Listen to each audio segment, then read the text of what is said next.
नमस्ते, मैं हूं रंजीत झा और आप सभी का दी समाचार एक्सप्रेस के इस खास शो में स्वागत करता हूं। एक हाईकोर्ट जज जिसके घर से करोड़ों का कैश बरामद हुआ, अब उसे बचाने के लिए क्या पूरी जुडिशरी ही मैदान में उतर आई है।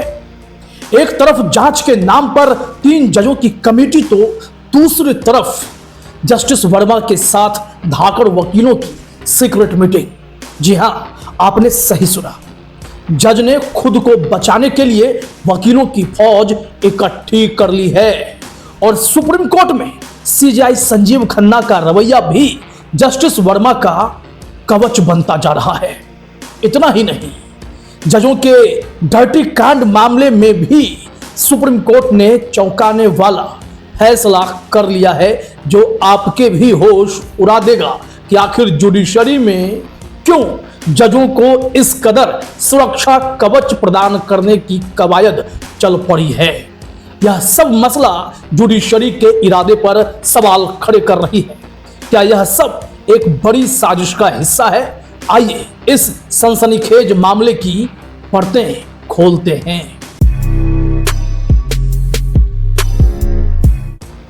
जस्टिस यशवंत वर्मा कैश कांड में पहले से ही इतनी सुर्खियां भरी पड़ी हैं, लेकिन बार एंड बेंच की एक ताजा रिपोर्ट ने सनसनी फैला दी है। 26 मार्च को जस्टिस वर्मा ने अपने दिल्ली स्थित घर पर एक हाई प्रोफाइल वकीलों की टीम से मुलाकात की। इस मुलाकात ने पूरे देश में चर्चा छेड़ रखा है कि आखिर मकसद क्या है, क्योंकि इस टीम में सीनियर एडवोकेट सिद्धार्थ अग्रवाल, अरुंधति काटजू, तारा नरूला और स्तुति गुजराल शामिल थे। यह मुलाकात सोमवार और बुधवार को हुई है और इसका मकसद था सुप्रीम कोर्ट की जांच कमेटी के सामने पेशी से पहले लीगल स्ट्रेटेजी तैयार करना। आखिर क्यों?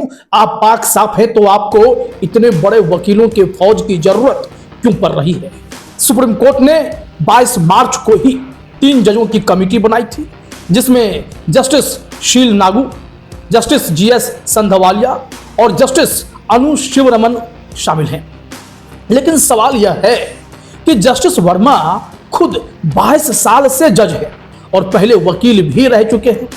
उन्हें इतने नामी वकीलों की जरूरत क्यों पड़ रही है? क्या यह जांच से बच निकलने की कोशिश है? खुद के लिए क्या वो सुरक्षा ढाल तैयार करना चाहते हैं? जस्टिस यशवंत वर्मा खुद बच रहे हैं या कई लोग उन्हें बचाने के लिए ताकत झोंक रहे हैं? यह बड़ा सवाल है। इस मामले में सीजेआई संजीव खन्ना का रवैया भी सवालों के घेरे में आ चुका है।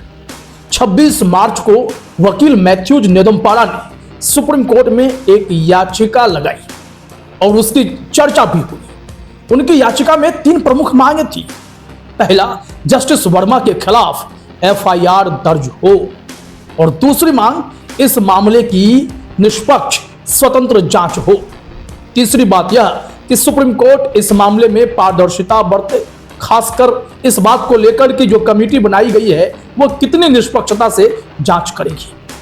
एडवोकेट नेदुम्पारा ने कहा, माय लॉर्ड, आपने वीडियो पब्लिश करके तो अच्छा काम किया, लेकिन जो सबसे ज्यादा जरूरी है वो है जज पर एफआईआर होना।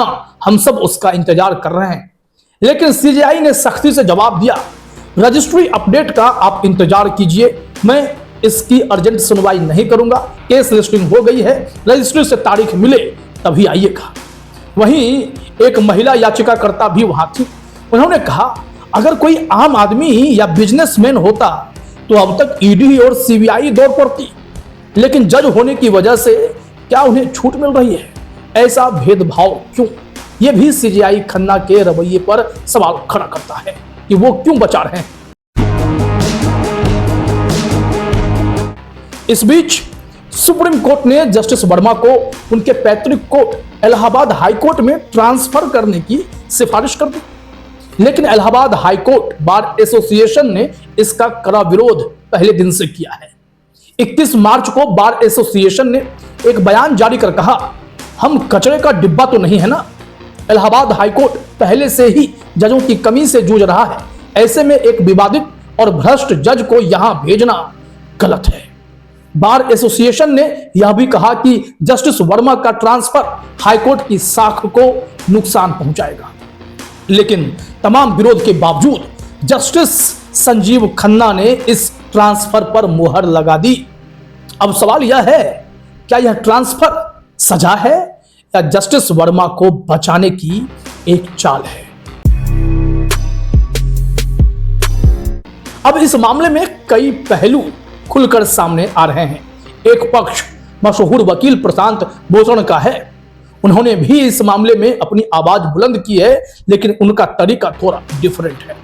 26 मार्च को उनके एक ट्वीट में यह लिखा हुआ देखा गया कि सरकार जस्टिस यशवंत वर्मा मामले का इस्तेमाल जजों की नियुक्ति पर कंट्रोल बढ़ाने के लिए कर रही है। यह तो और भी खतरनाक है कि जज कार्यपालिका के सहारे काम करेंगे तो कितने निष्पक्ष होंगे। आज सबसे बड़ी समस्या है जजों की स्वतंत्रता का अभाव, जिसके चलते सरकार हमारे अधिकारों और संविधान को कुचल रही है। यह ट्वीट सोशल मीडिया पर वायरल हो गया। एक यूजर ने लिखा, सिस्टम ऐसे जजों को बचा लेगा, कुछ तो बहुत फिशी है, क्लीन चिट बहुत आसानी से इन्हें मिल जाएगी। सवाल यह है कि क्या सुप्रीम कोर्ट की साख अब दांव पर है? यह सबसे बड़ा मुद्दा इस वक्त देश में बना हुआ है। यह पहला मामला नहीं है।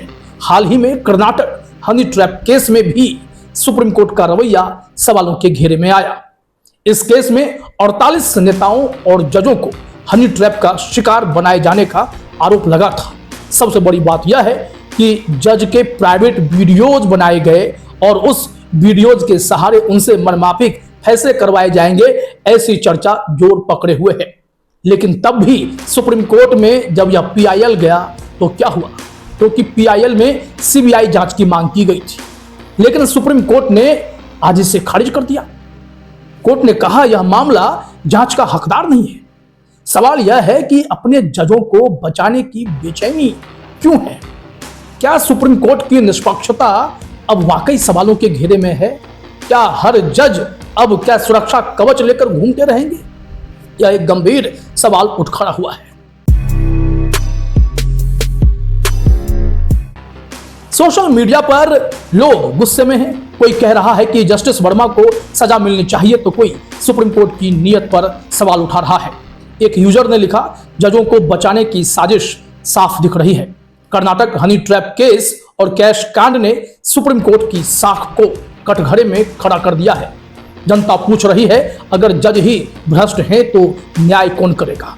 क्या यह सिस्टम अब पूरी तरह से सठिया चुका है? क्या जुडिशरी में सरांध मची हुई है? यह सवाल अब गूंज रहा है।